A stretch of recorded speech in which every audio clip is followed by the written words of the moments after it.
चैत्र शुक्ल नवमी म्हणजेच नवरात्रीची सांगता आणि प्रभू रामचंद्र यांचा जन्मदिवस. नमस्कार, मी प्रियंका. तुम्हाला रामनवमीच्या खूप खूप शुभेच्छा. त्रेता युगात श्री विष्णू आणि त्यांचे शस्त्र तसेच त्यांचे सोबती यांनी अवतार घेतले. राजा अच यांचे पुत्र राजा नेमी, जे की युद्धात एकटे 10 रथांशी युद्ध लढायचे, त्यामुळे गुरु वशिष्ठ यांनी दिलेली पदवी म्हणजे राजा दशरथ. राजा दशरथ यांच्या मुलीचे नाव शांता असे होते. तर पुत्र प्राप्तीसाठी त्यांनी पुढे पुत्र कामेष्ठी यज्ञ केले, ज्यातून राणी कौशल्या यांच्या पोटी श्री हरिविष्णूंचा 7वा अवतार राम हे जन्माला आले.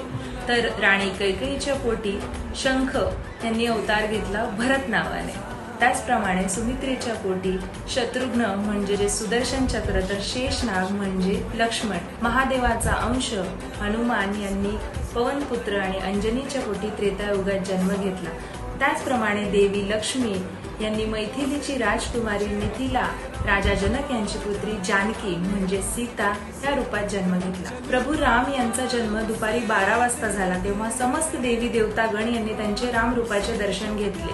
शिवाय चंद्र आणि चंद्राची नाराजगी बघता प्रभू राम यांनी त्यांना वरदान दिले की इथून पुढे माझ्या नावापुढे तुमचे नाव लावले जाईल, म्हणून आपण श्रीराम यांना रामचंद्र या नावाने ओळखतो. नमस्कार, तुम्हाला परत राम जन्माच्या खूप खूप शुभेच्छा.